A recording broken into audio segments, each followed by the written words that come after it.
BRS working president మాజీ మంత్రి Sircilla MLA KTR జన్మదినం సందర్భంగా దేవరూపల మండల కేంద్రంలోని బీఆర్ఎస్ పార్టీ కార్యాలయంలో మండల బీఆర్ఎస్ పార్టీ ఆధ్వర్యంలో ఏర్పాటు చేసిన కేటీఆర్ జన్మదిన వేడుకలకు ముఖ్య అతిథిగా మాజీ మంత్రి ఎర్రబెల్లి దయాకర్రావు హాజరై కేక్ను కట్ చేసి జన్మదిన శుభాకాంక్షలు తెలిపారు. ఈ కార్యక్రమంలో బీఆర్ఎస్ జిల్లా నాయకులు, కార్యకర్తలు, యువజన నాయకులు, అభిమానులు తదితరులు పాల్గొన్నారు.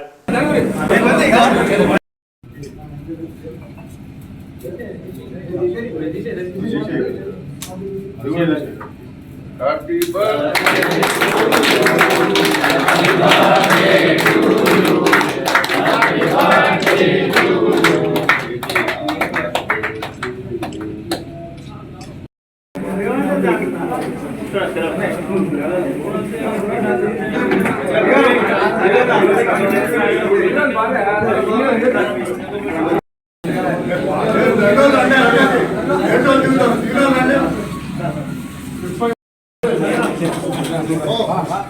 ఏం పోతాం